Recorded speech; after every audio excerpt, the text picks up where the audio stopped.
Well, good afternoon or evening, or maybe even morning. This is Jonathan Wright, Dr. Wright, according to the University of Michigan anyway. I happen to be a physician, I work with folks, and I happen to be medical director at the Tahoma Clinic, which is located in Tukwila, Washington. Where's that? Oh, near Seattle. Today I'm going to be going over the other nutrient besides what's called vitamin C that I talked about last time, the other nutrient that is just something that everyone in the world, and in this case with some few exceptions, should be considering taking as a supplement. Now with the vitamin C, you'll remember it was everybody needs it because it's a vitamin only because all of us humans have a genetic problem. Well, this one is needed for other reasons. It's not got to do with a genetic problem. It's got to do with where we live. But the earliest remains of humans that go back years and years and years and years and years are all found in tropical areas. And apparently humanity started there and was there for any number of years before I guess there got to be too many people and people started going north and they started going south. What did they get living in that area? Lots of sunshine. And they did not put on sunscreen. That's another story too. Well, that means that all of us are adapted just because of nature and creation to the amount of sunshine that's found in the tropics. Oh, do we find that much sunshine in North America? No way. Do we find it in South America? No way. Only in tropical regions. And by the way, nobody ever dies of the vitamin D in their blood that comes from the sun. Nobody. There's never been any deaths from vitamin D overdose from sunshine. So if we don't live in those regions, we really need to get checked by a doctor who's skilled and knowledgeable in natural medicine to see what our blood levels are and to make sure we keep our vitamin D levels up, and we have to do it by supplementation. I'm sorry. One time somebody did a study from the University of Arizona and found that only 25% of the people living within 50 miles of the university that they tested, only 25% of the people had adequate vitamin D. And this is Arizona? Yeah, they're not the tropics. They're 1,000 miles or more north of the tropics. So we need to be tested and we need to be up to what's called the tropical optimal of vitamin D, because with that, we have the amount of vitamin D that human bodies were created for, evolved for, whichever you'd like to believe. Could be both, right? That's the amount of vitamin D that belongs in there. Now let's go over some of what some folks call D facts. Facts about vitamin D and what it can do if it's at an adequate level. Well, to start with, someone did a study in Austria and Germany, involved more than 10,000 people. They were all older people, sort of like me, and they checked their vitamin D blood levels. That's it. They left them alone for 10, 12 years. They went back. Remember, they're all over a certain age. And so some of them weren't with us anymore. And what they found is the people who had the highest levels of vitamin D in their bloodstream at the beginning of the decade or long period had the least chance of dying of anything. No kidding! In medical terms, that's called all-cause mortality. If you had more vitamin D, you're less likely to die of heart attack, stroke, cancer, diabetes. Whatever the problem, you're less likely to die of it if you had more vitamin D. The only exception to that is, of course, trauma. Because if you're run over by a truck, even if that truck is loaded with vitamin D, you're still dead. No question. But other than that, the more D within that tropical limit, of course, what's in the tropics, the more D, the less likely you are to die of anything. That enough should be alone. But let's go into some more things. Hey guys, vitamin D raises testosterone levels. Yup. And it lowers the levels of something called sex hormone binding globulins. For those who are technically inclined, and those who know about this already, you can ignore it, but that's just a protein that binds up vitamin testosterone so it won't work too good. Well, it lowers the levels of that and raises testosterone. How about some vitamin D, guys? Okay, what else? Well, did you know that testosterone can be turned into estrogen? Yeah, it does that for women. It's a good thing because women need a lot more estrogen. But for guys, we only want a little bit of our testosterone to turn into estrogen. We need estrogen too, us guys, but only a low level. And some of us guys, too much of our testosterone goes into estrogen. Vitamin D slows that down. Yeah. Okay, guys, let's switch over to the ladies. What else have we got? The more vitamin D, the less risk of breast cancer. And it's not the only thing. You've heard about certain vegetables that lower the risk of breast cancer, and iodine lowers the risk of breast cancer, but vitamin D is on that list, no question. Oh, but did you know it lowers the risk of fibroids? The more vitamin D, less likely you are to get a fibroid. And that applies to the younger ladies. They turn up with fibroids too. And what else? Oh yes, no matter what the ethnic group, no matter what, the closer they live to the tropics, the less high blood pressure they have. And the further north and south, away from the tropics, the more high blood pressure. Yes, vitamin D has to do with blood pressure regulation. It's not the only thing, but it's an important thing, and somebody actually figured out why. There's a couple of patent medicines that work on lowering blood pressure by blocking a certain enzyme over here. And to get to that enzyme, you have to start up here at the DNA. The patent medicine blocks it here, but guess what? The vitamin D blocks it right up here at the DNA level. So vitamin D helps keep the blood pressure down, and we even know how. Wow. There was this terrific bit of research done in, I believe it was Finland, where over 10,000 mummies were advised to give their newborn infants, and I did say newborn infants, 2,000 units of vitamin D a day.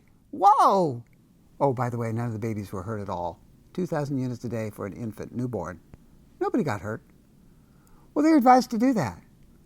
And then the researchers didn't do anything else for 31 years. They started in 1966 and wound up their research project in 1997, 31 years later.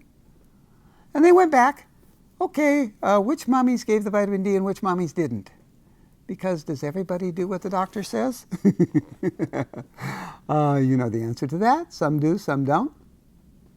Sometimes there's good reason not to. But anyway, some of the mommies didn't do it. All right, the kids from the mommies who got the 2,000 units of vitamin D every day for the first year of life, and by the way, after that, they didn't have them do it. Mommies could if they wanted to, but they didn't get asked to. Those kids, 31 years later, had 80% less type 1 diabetes. And I know I'm putting emphasis on that. It is known how to prevent type 1 diabetes. You can look this one up. The author's name was Hyponen, Hyponnen. Go to PubMed. You'll find it. Vitamin D preventing 80% of type 1 diabetes being given to infants, and 31 years later, and over 10,000 kids. That's solid research. All right, what else is there? It's been found that vitamin D, what it does is slows down the genetic signals that lead to multiple sclerosis. Now, nobody did a 10,000 person study on that. They just figured out that here is how you get multiple sclerosis, and vitamin D interferes with that. Oh, that's very interesting. What else? Anybody out there got chronic low back pain that nobody can figure out? Anybody? Funny thing, but over in Arabia, of all places, where you'd think they get enough vitamin D, older people with low back pain of unknown origin, when given vitamin D, their back pain got better. A lot of them were better. And then at the Mayo Clinic, no less, older people with non-specific pain, nobody could figure out what the pain was all around the body. They check their vitamin D levels. They're much lower than people without pain. They give them vitamin D and their pains get better. Did I say they were totally cured? No. But that's Mayo Clinic stuff. Oh, by the way, they didn't fall down as much either. Isn't that interesting? Vitamin D can help us with that. Oh, what else is there? Here's a very important one. And yes, I am going to wind up, because I really could go on for another half hour with all the other factoids. By the way, how did I get all this stuff? I just looked through the research files that we keep here at Tahoma Clinic. We've got a whole bunch of stuff on file, and thank goodness it's on electronic file, or we could hardly find all that paper. But that's where I got it all. Just had to go through the titles, read the first few sentences, and there's another one. Yeah, I could go on for another half an hour, but I'm not going to. What I am going to do is tell you that vitamin D below a certain level. What's that certain level?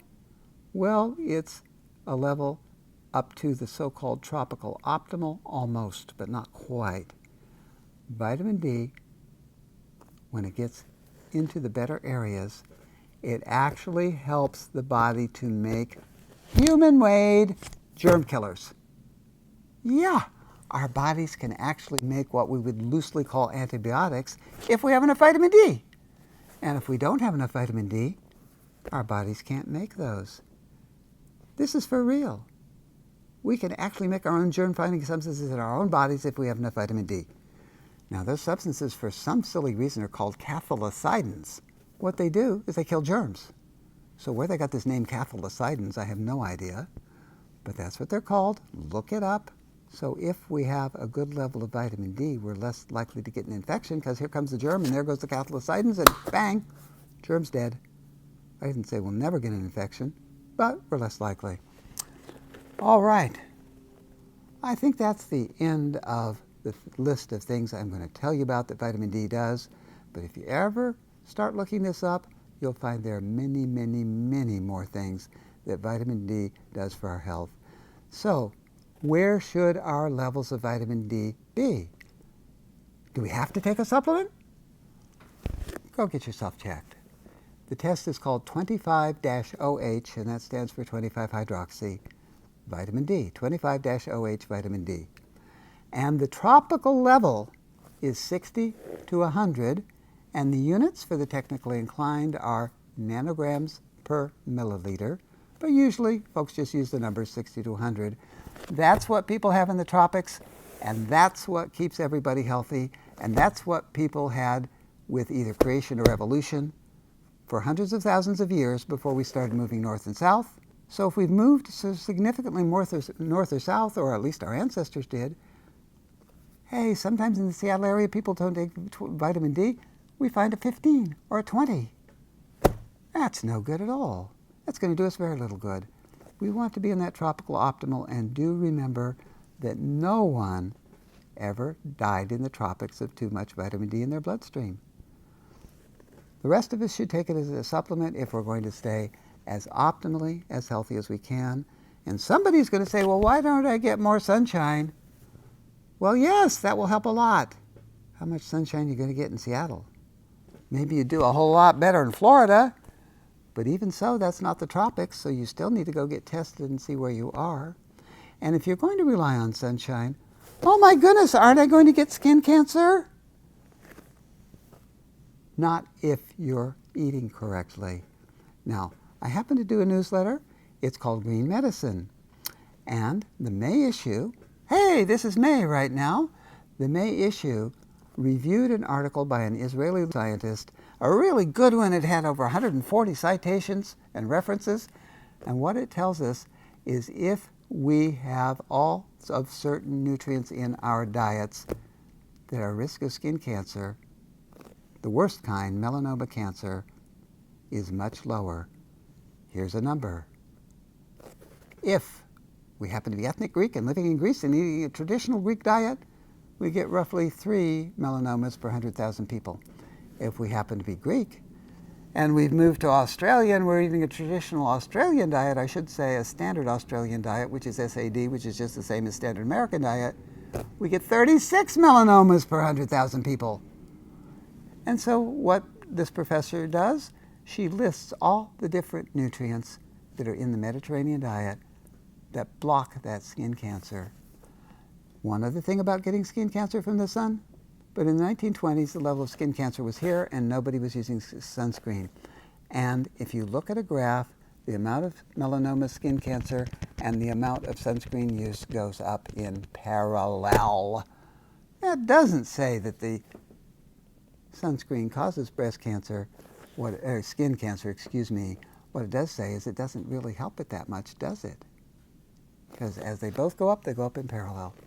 So anyway, folks, for almost all of us, except if we move to the tropics, enough vitamin D is required if we're going to live as long and healthy as we can. Please consider talking to your doctor who's skilled and knowledgeable in natural medicine to find out how much vitamin D is right for you. Thanks for listening. Until another time.